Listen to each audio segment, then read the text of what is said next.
Now, Sony's fresh new Xperia 1 Mark V isn't just a gentle wee evolution on last year's flagship phone. It's been massively upgraded in a couple of key areas and fine-tuned in several others to make it a worthy rival to the Pixel 7 Pro, the Samsung Galaxy S23 series, and other testicle-ingestingly expensive smartphones. This clever candy bar shaped blower can be yours at the arse end of June for the rather hefty sum of 1,299 British punds. But is it better for you than other Android flagships? Well, I've been using it as my full-time smartphone for over a week now, so here's my in-depth Sony Xperia 1 Mark V review. And for more on the latest and greatest tech, please do subscribe and ding that notifications bell. Cheers! Now first up, while it may not look it, Sony has slapped a fresh design on the Mark V with a more tactile surface on the edges and the rear, so it's much more grippy. This means that it's nowhere near as slippery as previous generations, which always led to lots of heart-stopping moments as you yanked it out of your pocket only for it to go flying out of your grasp. That said, however, it does still slide all too merrily off of any sofa arms and such forth, so it's still a bit of a suicidal bugger. I've got to admit, I don't think the Xperia 1 looks quite as smart and sleek with this new getup, but hey-ho. Besides that change, this is the same Xperia we know and love. Or just like, depending on your emotional attachment here. That tall 21:9 finish is still comfortable to clutch, helped by the relatively light 189g finish. While a helpful one-handed mode is but a deft swipe away if you need to reach something towards the top end of the screen. Speaking of the screen, that's protected by Gorilla Glass Victus 2, but around back it is just your regular bog standard Victus, but still after a full week of abuse, no scratches or scuffs or dents and such forth. And this phone is IP68 water and dust resistant as well, so overall it's tougher than a Wetherspoon's gammon steak. Now you got three colour choices in all black, khaki green and platinum silver. And if you took a bit extra cash at Sony, you can pick up their new style cover for the Xperia 1 Mark V, which has both vertical and horizontal stands and also a lumpy bit to further aid grip.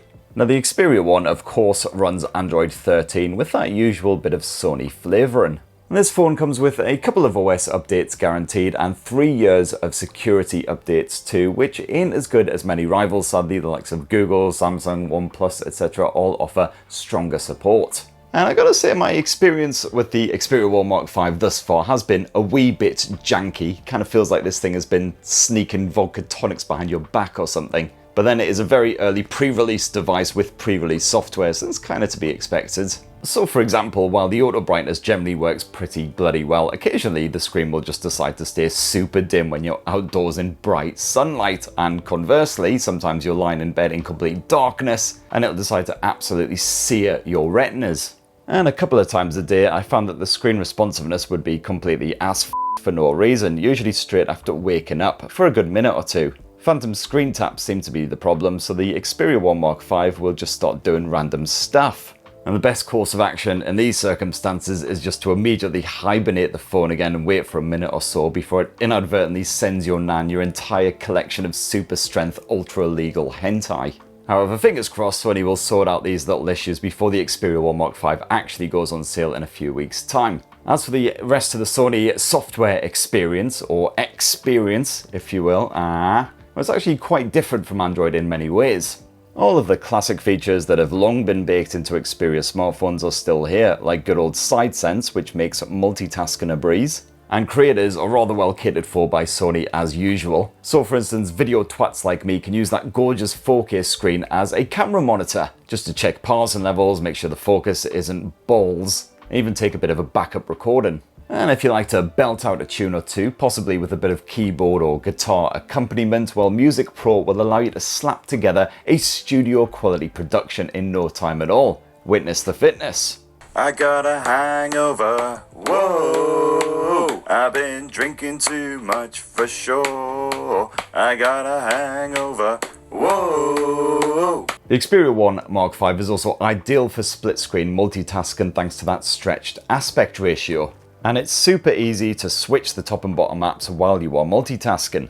Running through the rest of the specs, where you got eSIM support here on the Xperia 1 Mark V as well as physical SIM support, and you got a choice of 256 or 512 gigs of storage, pretty generous, and also expandable via micro SD, unlike pretty much every other ruddy flagship phone out there. You've got a physical fingerprint sensor built into the edge-mounted power button, and this usually works first time, although for the first couple of days it did take me a few pokes just to get my full fingertip on there, as it is basically completely flush with that edge. Although soon enough the old muscle memory kicked in and that wasn't really a problem anymore. Unfortunately, however, there's no face unlock option here on the Xperia 1 Mark V, which is a real shame, especially as even the Pixel smartphones these days offer a bit of face unlock. It's less secure, but it's always good to have as an alternative option. Now, as well as creators, movie and music lovers will also get a kick out of the Xperia 1 Mark V.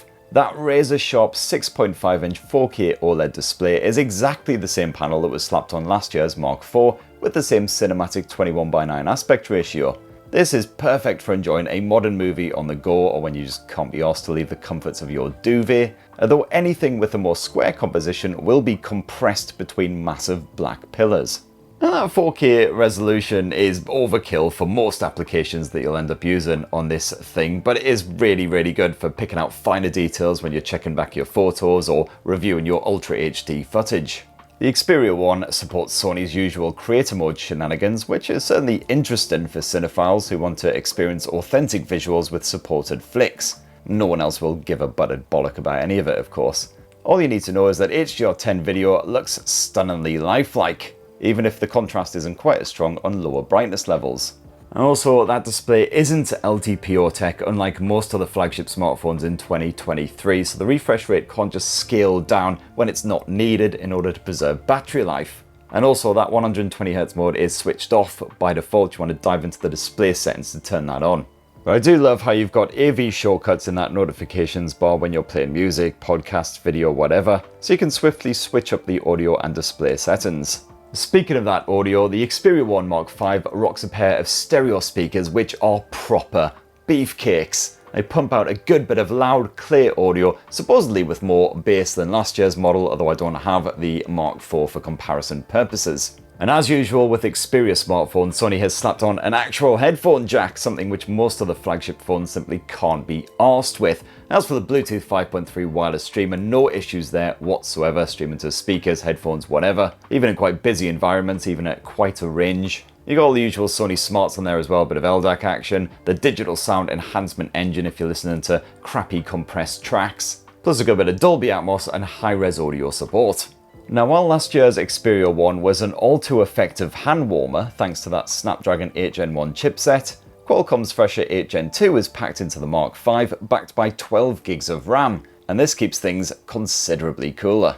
In my week with this thing, I experienced no unexpected overheating whatsoever, praise the merciful deities above. The only time the Xperia 1 Mark V got a bit too toasty in this past week was when I was using it for a good 15-20 minutes out in the burning scorching heat of the midday sun, pretty much like any other smartphone out there. Besides that, it only gets pleasantly warm when you've been shooting 4K video for a while or indulging in a good bit of gaming.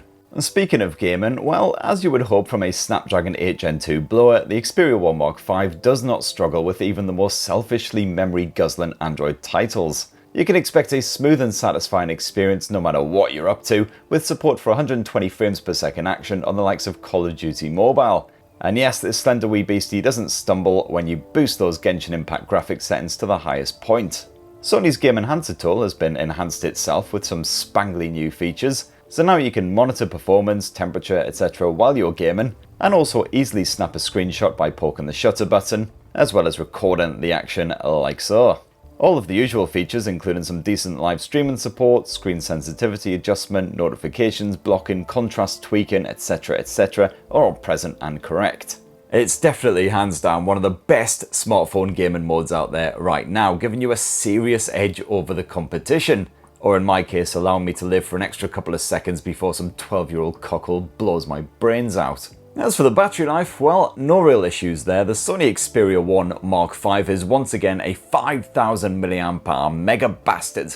I did manage to just about wipe it out before bedtime on one or two occasions when I was really going to town with that camera tech, taking literally hundreds of photos and quite a bit of 4K video in a single day. But apart from that, with your regular sort of 5 or 6 hours of screen on time a day, you should have no issues stumbling into bed with a little bit of charge left in the tank. Unfortunately, however, when you need to power it back up, it is just 30-watt wired charge and similar to Google's Pixel phones and considerably slower than most Chinese rivals, but you do at least have the flexibility of wireless charging support chucked in. Now last up, Sony has partially overhauled the camera tech versus last year's model with a fresh new 24mm Exmor-T sensor chucked in. It's a 52 meg sensor, but it does capture 12 megapixel images using a bit of pixel binning, and you don't have any choice in the matter. There's no ultra high res mode or anything like that.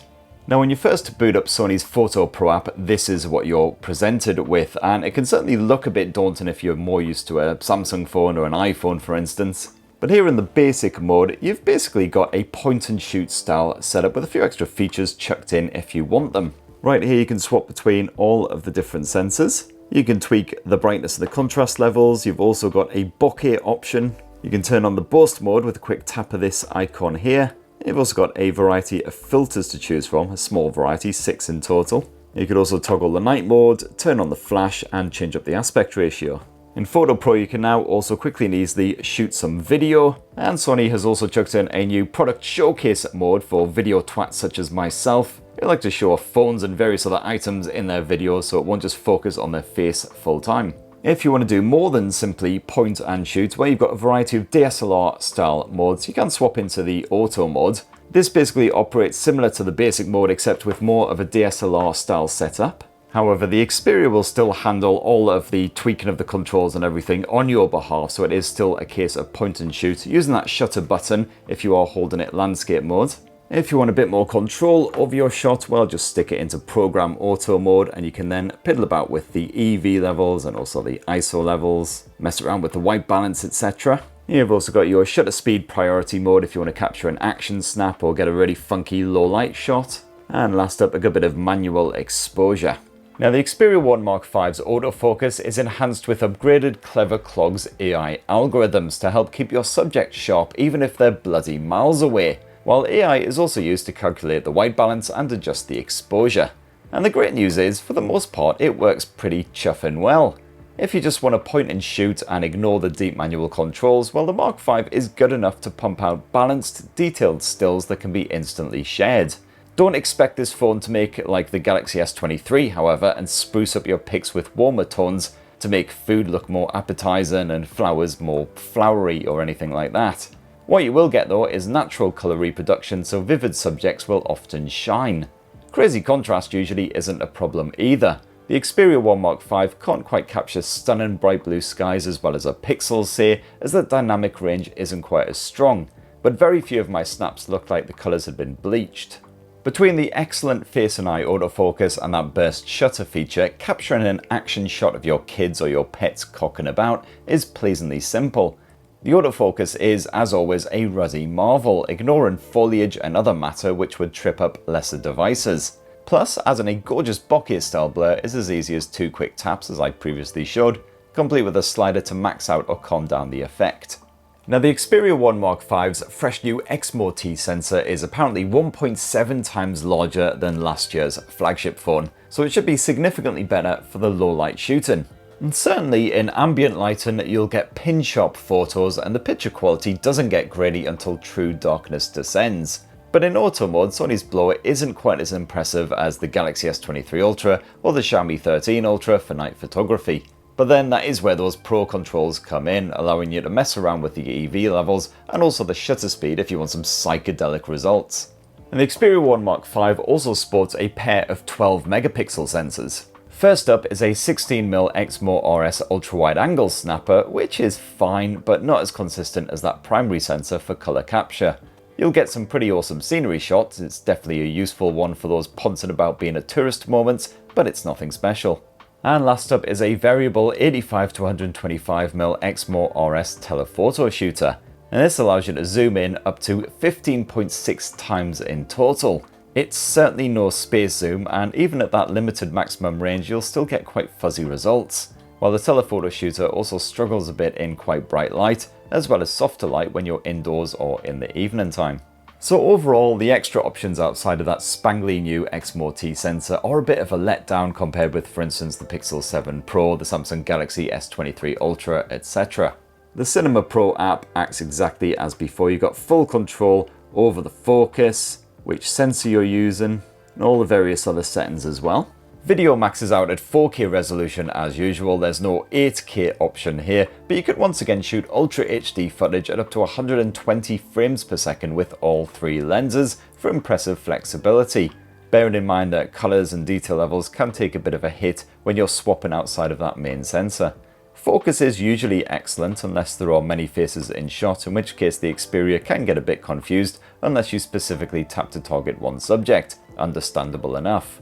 You can even get some decent nighttime results, although any strong lighting does tend to be blown out. And also make sure you choose stereo audio pickup from the video settings if you want to include a bit of commentary in your videos, otherwise your voice will sound quite faint. And last up is that 12 megapixel selfie shooter, and it's a pretty solid effort again, certainly for those quick and dirty shareable shots. Even bright backgrounds don't bollocks up your snap, and even when you're lingering in murkier climes, the Xperia 1 Mark V can still suck up a respectable amount of detail and reasonably close skin tones. And that, my friends, is my full final frank review of the Sony Xperia 1 Mark V after using it as my full-time smartphone for a week, and I gotta say I really enjoyed using it. It is a clever wee beastie, absolutely packed to the tits with features that you won't find on other flagship phones. That said, if you do want a point-and-shoot camera experience, you will find better efforts on the likes of the Samsung Galaxy S23s, the Pixels, but if you want those DSLR style controls, there's none better.